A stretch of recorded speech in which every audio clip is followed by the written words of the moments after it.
Hey, it's Jacob Berry, and welcome back to another throwback episode of the Dealership Fix It podcast. This one is from our Powersports Roundtable series. And today I'm sharing a great talk with Kurt Von Ahnen. Kurt started as a service writer, taught himself the job, and ended up building a big training program later in his career for brands like Ducati and Suzuki. In this episode, he's going to explain why talking clearly with customers is the most important skill at the service desk, how to get sales, service, and parts teams working together, and how your store's culture can help you grow or hold you back. We also talk about tracking numbers, coaching your team, and why the leadership matters more than just having a quote-unquote process. If you work at a dealership, if you lead a team, or you just want things to run a little smoother, then this one's for you. So let's get into it.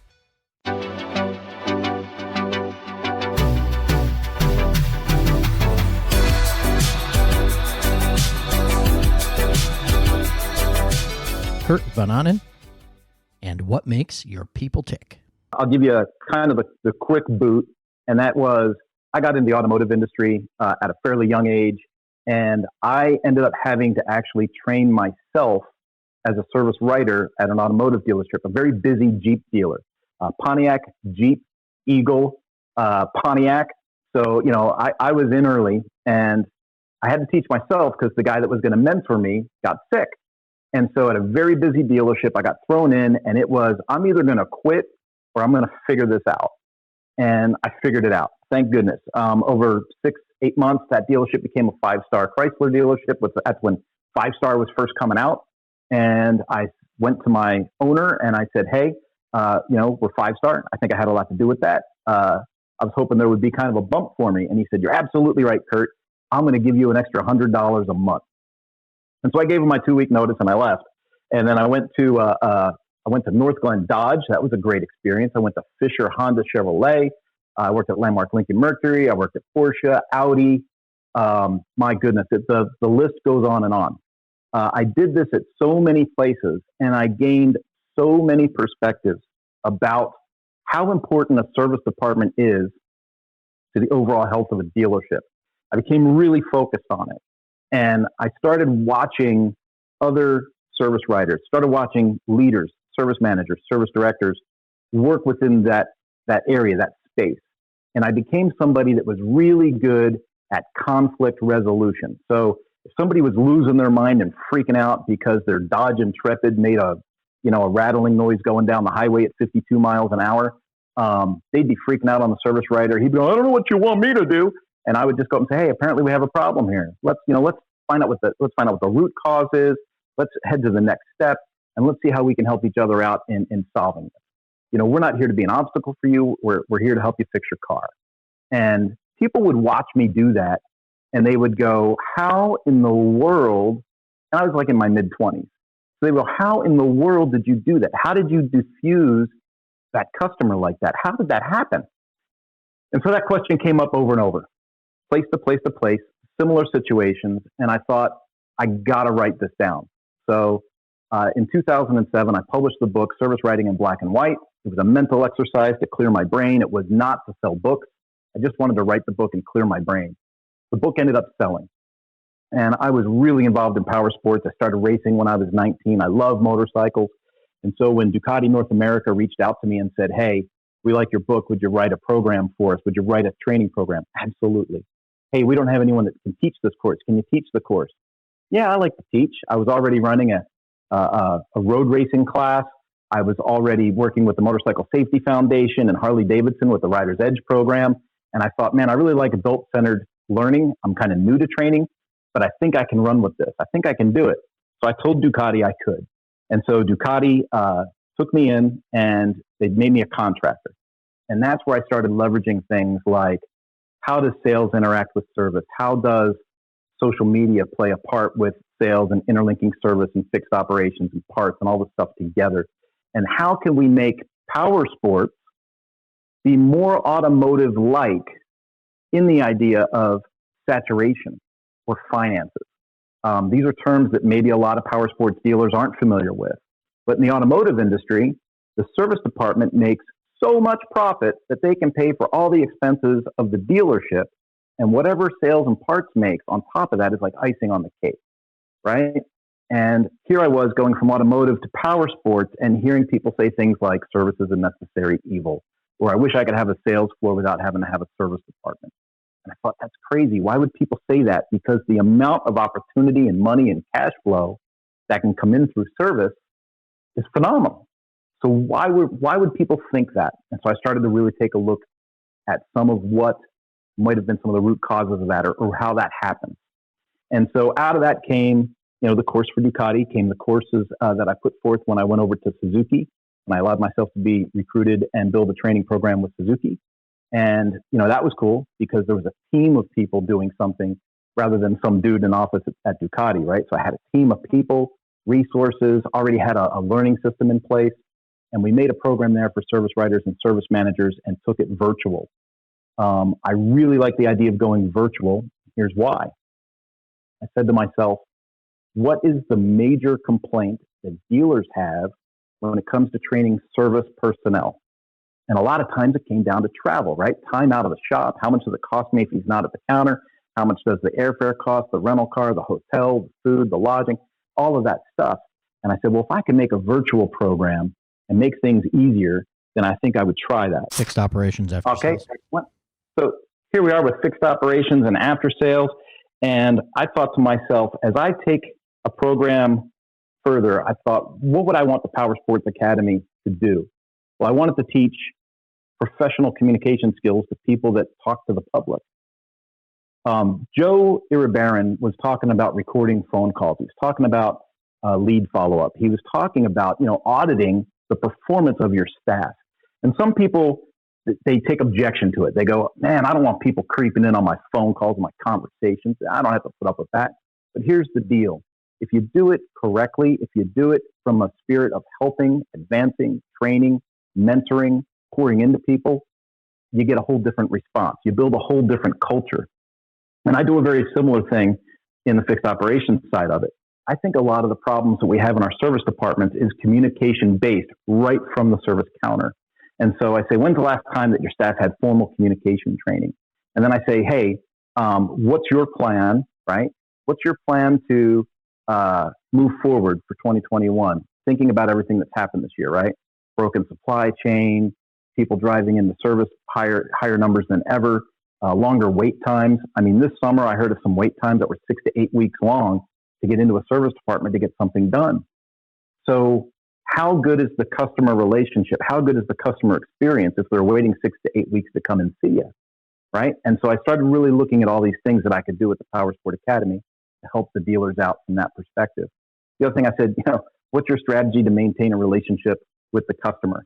And again, that comes back to almost the Joe Iribarren concept, right?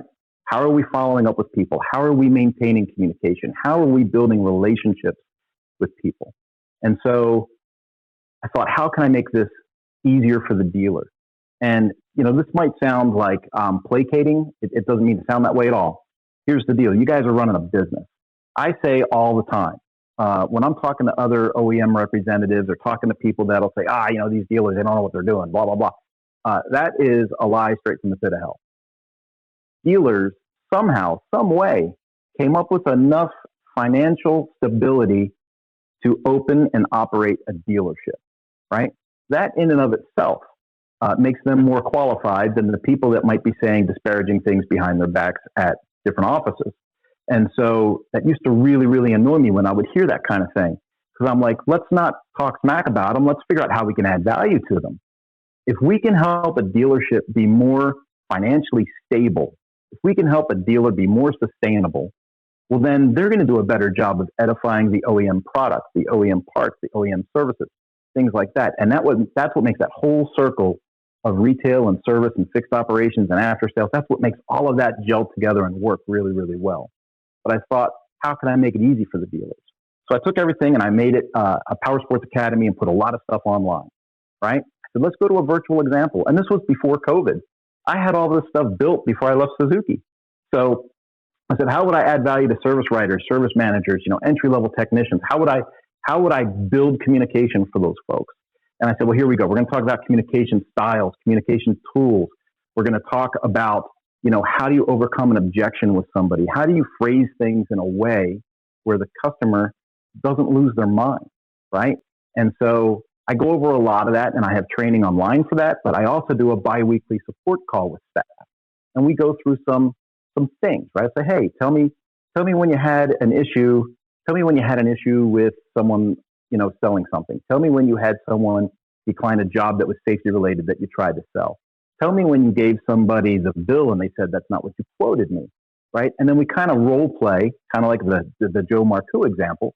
We role play through those real life examples, and we say, hey, how could we have done that better? How can we do this better the next time it occurs? Or better yet, how can we avoid the next time and make sure that we put certain processes in place so that we don't stumble down this path again, right?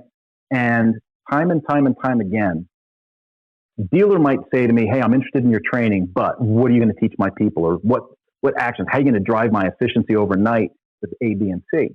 And that's not how it works. So I know that there's some other trainers and there's some other companies out there that are really fixated on spreadsheets or really fixated on certain processes that they think will drive money through a dealership. I take a little bit of a different approach. I really base it on communication and relationships. And so sales works really hard to establish that relationship with the customer. We've heard all day today about communication. We've heard about establishing those relationships. We've heard about the 15 touches before someone makes a purchase decision. I mean, there's been a lot of that we've already talked about.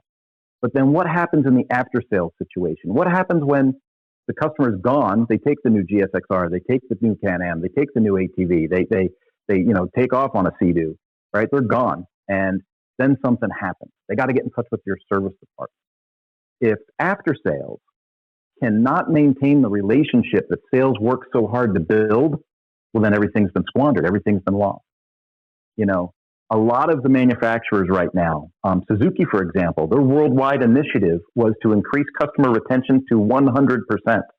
Now, I don't know what Lexus's customer retention is, but it ain't 100% either, right? So I knew right out of the chute that wasn't going to happen. But the thought of it was interesting. What they're talking about is if someone buys a brand new motorcycle, let's say they buy an SV650, they want to make sure that customer is going to return to that dealership for the first service.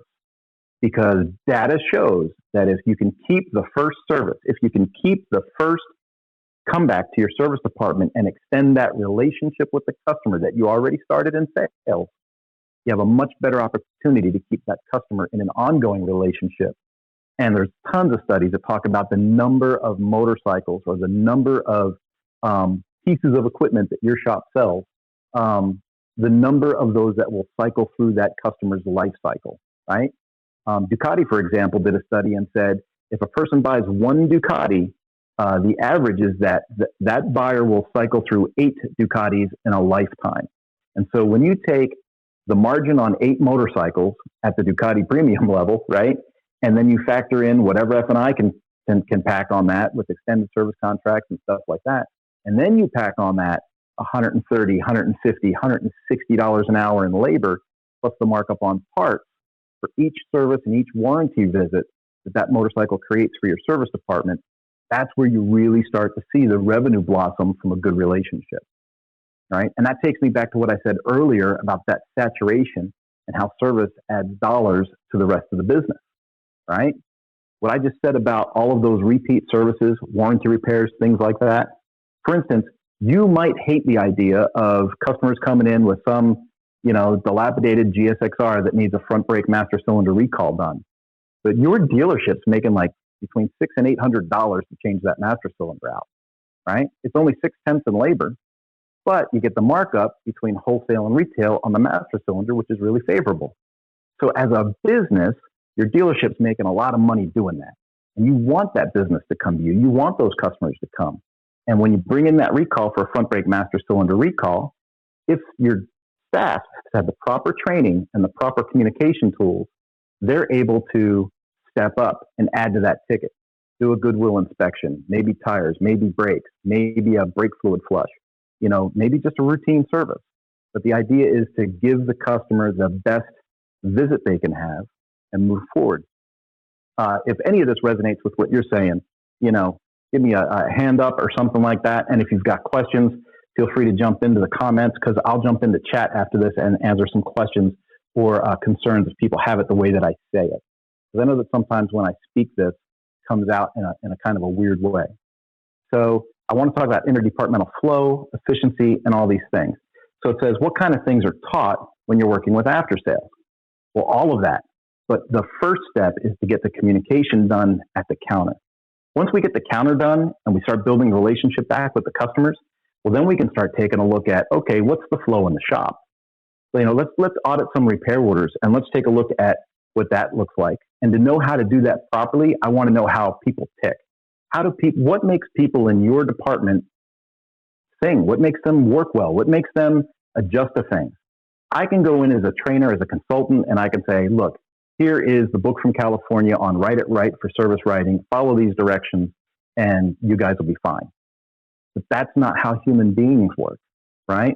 And so whether I'm talking to customers or I'm talking to staff at a dealership, the main thing is what makes people tick, right? How many people don't live close enough to their dealership so that owning the dealership and being a family guy at the same time makes sense? That's more people than you think it is.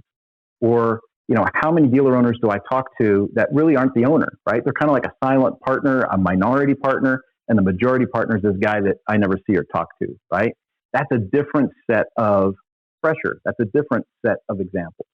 How many guys do I talk to that are running a dealership that have a huge family at home, 5 kids, 6 kids, adopted kids, things like that? How many of them are wrapped up in nonprofit work, things like that? And by knowing what makes them tick, I'm able to create my communication in a way that can identify with them and then hopefully help them find the value and take steps in the right direction to build themselves properly, right?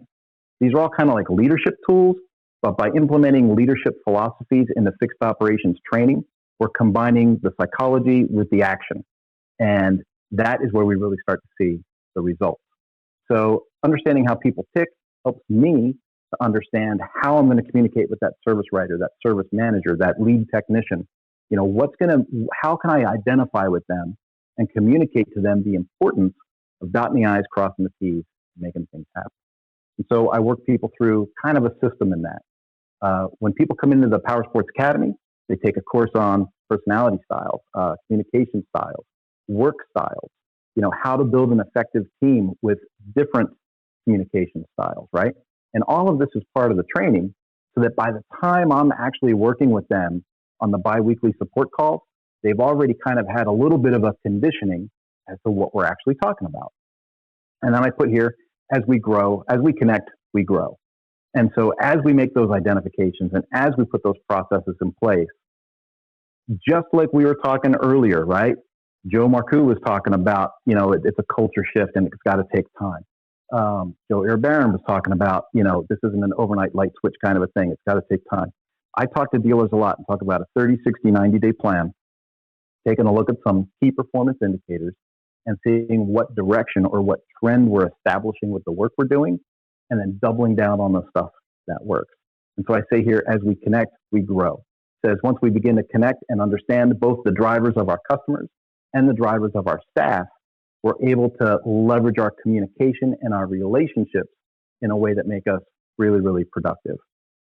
So if you've listened to me this far, you're thinking to yourself, Kurt's really talking about a lot of psychobabble about making people happy and identifying with people and communicating well. But how does that get more work done in my shop? Well, it happens with the communication and the relationship building. You begin to have a culture of respect and productivity. That respect and productivity, especially if it's from a top-down kind of display, works really, really, really well. Like I said, I do RO audits. I do what I call heartbeat reports. The heartbeat report gives me a trend, basically some key performance indicators on how the shop is doing. And then I meet on that biweekly support call with the staff, right? And remember, this is on site at your location. They don't have to travel, no time away from the shop. Try and really keep the expense of training your people at a minimum, but we try to keep the quality really high, right? And we get in there and we go, well, here's where you are in October. Here's where you are in November. Let's take a look at, what you've implemented or what changes you've put in place in the last 30, 60 days. Let's see if we're seeing growth. Are we seeing growth here, here, and here? Great. Let's double down on that. Let's continue. What are some areas that are areas of growth? Where could we apply that? And then once that starts to smooth out at the service counter and there's a process where the customers are starting to see a process, they're starting to feel the relationship that your dealership is growing with them, not just a person, but the dealership as a whole is growing with the people that are coming in to do business with you, you'll notice that you start to free up time. And that time is where we can really double down and become effective and productive. So that's when I start going into the service sales funnel, and we get into the intricacies of how ROs come into the shop in a special order on a daily basis, right? So a special order on a daily basis for the repair orders to come into your shop in a way that fits the most efficient way to get the work through the shop. And this is interesting because this is where I start to tell people that, you don't have waiters. Like, unless you have a designated waiter lift that does like oil changes and tires, I don't schedule waiters, because a waiter disrupts the service sales funnel. And every time I disrupt the service sales funnel, I cut off the outflow from the bottom of that funnel, right? And it causes a gap in a technician making money and in a shop turning profit. So every time we deviate from the service sales funnel, we actually cost ourselves money if we build the system up properly. And I go through this whole thing with folks. And what's really cool is to see them grow, to see a dealership that, might jump up $200,000, $300,000, $400,000 in a year. That's fantastic for parts and labor sales. But, I've had examples up like in Canada, for example. Dealership took my training, and a year later, they're up $700,000. And when that happens, it's over the moon, because it's not just the money. You guys remember earlier, there was a talk and someone said it's not just about money. Joe was talking about pre-qualifying clients that he might work with and saying, if it's just about the money, I don't want you in my team. It's got to be a cultural thing. Well, that's kind of what happens when everything fires correctly and the technicians are productive. They get the work in an organized way. They're happy. Their morale is up. It decreases employee turnover. The work getting through in an efficient, productive way lowers the wait time or the lead time to get bikes into the shop. So your customers end up being more satisfied. So now you've got happier customers, happier technicians. The culture inside the shop is elevated, right? And through all this, there's increased productivity and efficiency, which drives your profit, adds to your margin. And that's my goal.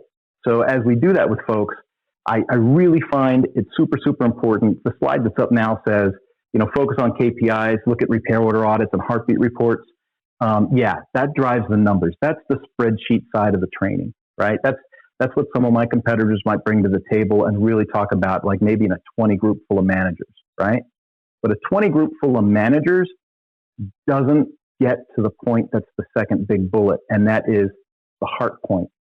If you know the heart of your people and you work and you build relationships with your people and you help your people to build relationships with your customers, you're going to find that overall, these leadership principles, as you employ them in a fixed operations mindset, are going to increase parts, labor, and profit, right? And I always say to people, if you take my training and you don't experience a growth in customer satisfaction, a decrease in employee turnover, and an increase in profit, well, then it was kind of a waste. And so I jump in on that. And I guess after that, the whole thing, when I say build process on this page, is everything that we do, everything that we implement, everything that we do from a sales, from the front of the store all the way to the back of the store should have a process. That's kind of what Joe Iribarren was talking about with the lead capture, right? Is having that process and being able to track those processes. And so that heartbeat report that I talked about with key performance indicators, that's what I use to show the trends. And so if there's no process, there's nothing to track. And if there's nothing to track, you don't really know what your success level is, right? Leaders that say, work harder, work faster, that's not leading, that's dreaming, right? Work harder, work faster.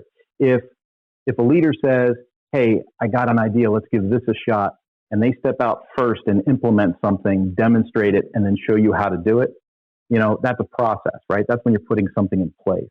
And that, to me, is what brings it all home. Let me jump off of here. And did we have any comments that I really need to go through here, Laura? I got busy talking and I wasn't reading. No, you're good. You're all good. Anything comes through, I'll let you know.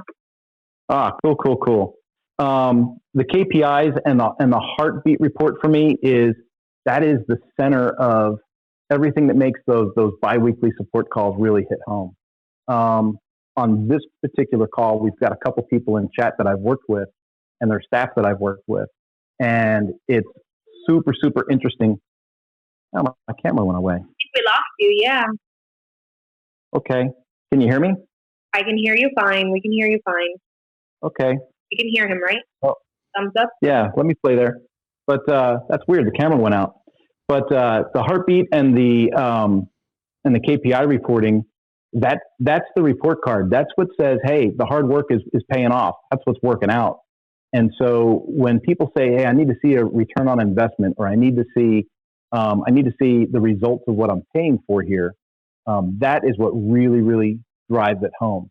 Now, having people smile at you when you're a dealership owner and you come in through the back door and your staff is happy and they're playing music, and your service desk is happy, and you walk by the service desk and you don't see customers yelling at your staff, that's awesome, right? That's fantastic if that happens for you.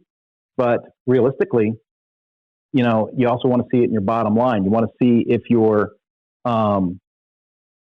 spreadsheet is going to make sense, if your cash drawer is going to make sense at the end of the day. And so what's really weird is I thought about this roundtable, and I thought about what it would be like to bring all these people together. And I really started trying to drive the idea internally of like, how can I add the most value to dealers in a way that makes sense to them? I turned on a different camera. So there I am. I don't like this view very much, but as I must have, after, I guess 5 hours is the most that USB camera can handle. But as I thought about how to add the most amount of value to the dealers and how to really pull this roundtable off, and I thought about all the different things I could talk about in fixed operations, right? I could talk about that service sales funnel for 4.5 hours. The intricacies of what repair orders come in first. Is it warranty? Is it customer pay? Is it service work? Is it a repair? Is it, scheduled maintenance? All of that stuff, all the intricacies of that become an entire segment to itself. But today, for the thing I wanted to focus on today was relationships and communication. As I look at the roundtable stuff, Stacy led off with leadership. Joe covered sales. You guys covered BDC and social. And, the root cause, the Achilles heel of dealerships and where they're really, really missing out. I had a sales expert tell me once, he said, Kurt, stop telling dealers how much money you're going to make them. Stop telling them you're going to increase their service sales by 200,000 or 300,000. Because realistically, a lot of people won't be sold on the idea of gaining something, which sounds really counterintuitive, but a lot of people aren't sold on the idea of gaining something. In business, you tell them what they might lose and they'll freak out, right? I could say, hey, take my training and I'll show you guys how to make $200,000 through your service department. And people will go, yeah, whatever, dude. But if I said, if you don't take this training, you're going to sacrifice all the relationships you made through the COVID process in your sales department, right? And when you run out of inventory and the supply chain's broken and the new stuff that everybody wants isn't available, and now they want to come to your service department, you didn't work on that relationship, and that's going to be gone, right? Then you're going to lose. And when you start talking about things that will get lost, sometimes that's the motivator. Sometimes that's where people really, really come to life. That sounds depressing. I don't like to be a negative kind of guy. I don't like to talk about losses. But when I think of the Achilles heel of a dealership and I think about where they lose the most amount of customers, most people, most dealers will confide in me and tell me, it's the guys I got at the counter. And then ironically, I'll say, okay, well, how do we train your guys? And the dealers will say that they think that the people are at this level. They think people are this high on their communication skills. When in reality, after we do a needs assessment, we find out it's much lower than the dealer had thought. And if we just work on people's communication skills, overcoming objections, building relationships, what emotional intelligence really is. You don't have to be, weak and I'm going to use one of Stacy's terms, right? But there's toxic energy, there's feminine energy, there's masculine energy. And people use these terms in sales or in the service arena as if they're all taboo, but they're not. They're unbelievably great tools that we can teach people how to use, and through that, mitigate the losses at the service department and help the dealership thrive. That was a lot. Stacy's like, Kurt was going off on a weird tangent, and then somehow he brought it home. It wasn't weird at all. It was great. Okay. So for me, I'm like super, super passionate about the dealers. The ones that know me from, that knew me from Ducati when I worked at Ducati, the ones that attended the training there, they know I'm a fruitcake. They know I'm a nutcase. You know, I would dance and sing and do whatever it took to make a message make sense, you know, in a training exercise. As weird as it is, you know, I was like a TikTok dancer. I'd be up in the front of the room, you know, shuffling around. But at the end of the day, it was how do we, and this is kind of a question to everybody on the roundtable, really, right? At the end of the day, how do we ensure that we add the most amount of value to the people that took the time to attend, or to the people that take time to listen to a repeat on the Dealership Fix-It podcast? You know, where's that value come from? And do people listening to this right now understand the passion and the drive and, you know, our internal drive to add value to them and to show them that they can really make it? Because power sports is rough. You know, this period of time right now is unique because COVID drove a lot of people to the dealership showrooms, right? So in that respect, they've got more traffic than they've seen in the last half a decade. So traffic-wise, they're doing great. But I'm also hearing about people still making deals and selling things at $200 over invoice, which means they didn't watch their margins. And if they lost their margins and the OEM suppliers do a bad job on the supply chain, we're going to run out of product. And then how do we keep profitability up for the dealership past that? Thanks again for listening to this lost tape of the Dealership Fix-It podcast. These guest interviews still hit hard, and we're bringing them back re-edited, sharpened up, and focused entirely on what matters, helping dealerships like yours improve, grow, and win. If you got something out of this one, hit that share button or forward it to a dealership friend who needs it. And make sure you're following the show so we can keep bringing you more content like this with convos with people shaping the power sports industry. Catch you on the next one.